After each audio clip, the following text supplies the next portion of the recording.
السلام علیکم ورحمۃ اللہ وبرکاتہ۔ سامعین کرام، آج کا ہمارا سبق ہے سورۃ البقرہ آیت نمبر 21 اور 22۔ سب سے پہلے تجوید کے ساتھ تلاوت کروں گا، میرے ساتھ رہیے، پھر ترجمہ اور تفسیر بیان کروں گا اختصاراً۔ اعوذ باللہ من الشیطان الرجیم، بسم اللہ الرحمن الرحیم۔ يا أيها الناس اعبدوا ربكم الذي خلقكم والذين من قبلكم لعلكم تتقون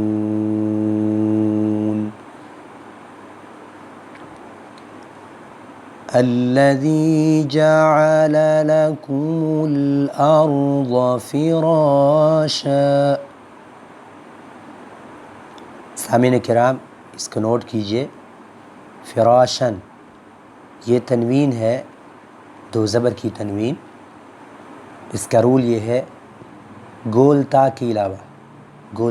علاوہ یہ کسی حرف پر بھی آ جائے تو جب ہم وقف کرتے ہیں، ٹھہرتے ہیں اس حرف پر، تو ہم اس تنوین کو الف سے بدل دیتے ہیں، جیسے فراشن کو فراشا۔ لیکن جب ہم وقف نہیں کریں گے، اس کو ملائیں گے،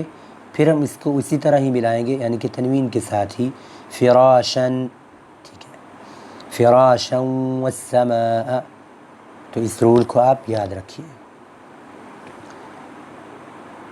والسماء بناء وأنزل من السماء ماء فأخرج به من الثمرات رزقا لكم فلا تجعلوا لله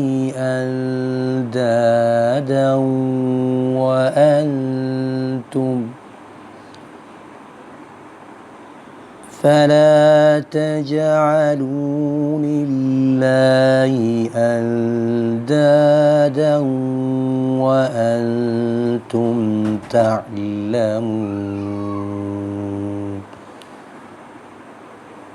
یا ایہا الناس، اے لوگو، یا ایہا یہ حرف ندا میں سے ہے، یا حرف ندا ہے، یہ پکارنے کے معنی میں استعمال ہوتا ہے۔ یا ایہا، اے، الناس لوگو، اعبدو تم عبادت کرو، ربکم اپنے رب کی، الذی وہ تمہارا پالنے والا، خلقکم جس نے تم کو پیدا کیا ہے، اور الذین ان لوگوں کو بھی پیدا کیا ہے، من کا مطلب ہوتا ہے سے، حرف جارہ ہے، قبلکم تم سے پہلے، جو تم سے پہلے تھے ان کو بھی پیدا کیا ہے، لعلکم تاکہ تم، تتقون تقوی اختیار کرو، اپنے رب سے ڈر جاؤ۔ اسی رب کی مزید صفات بیان ہو رہی ہیں، الذی وہ رب، جعل جس نے بنایا ہے، جعل بنایا ہے،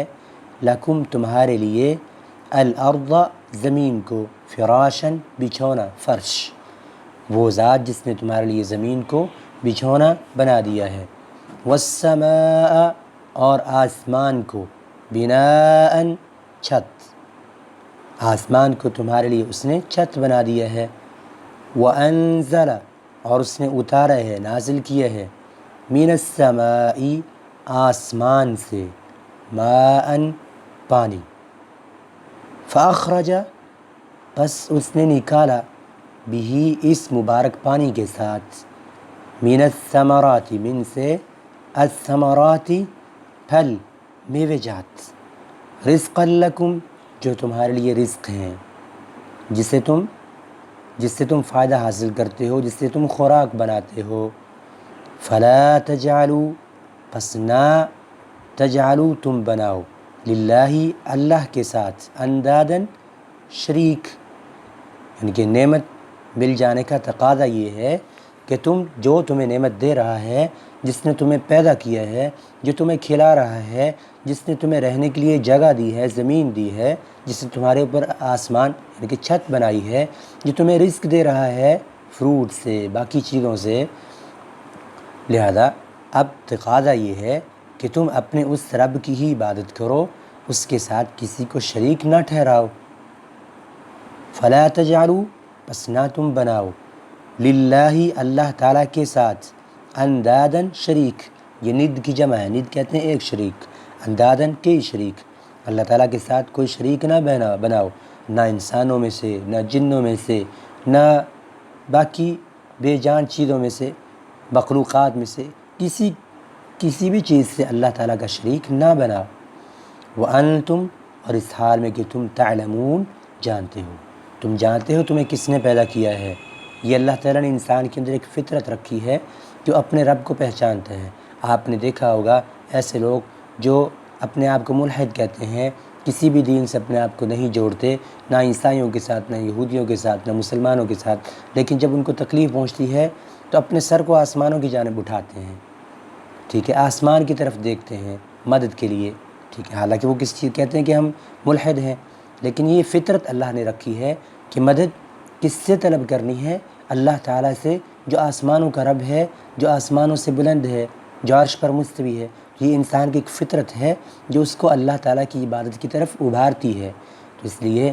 اللہ تعالیٰ نے ہم انسان کو پیدا کیا، اس سے کھلایا، اس کے لیے رہنے کا انتظام کیا، لہذا اس رب کا شکر ادا کرتے ہوئے اس کی عبادت کرنا، اس کے ساتھ کسی کو شریک نہ ٹھہرانا ضروری ہے، واجب ہے۔ اس کے ساتھ ہی آج کا سبق ہمارا اختتام پذیر ہوتا ہے۔ اگلی آیات میں ہم انشاءاللہ نیکسٹ سبق پڑھیں گے بإذن اللہ جل وعلا۔ السلام علیکم ورحمۃ اللہ وبرکاتہ۔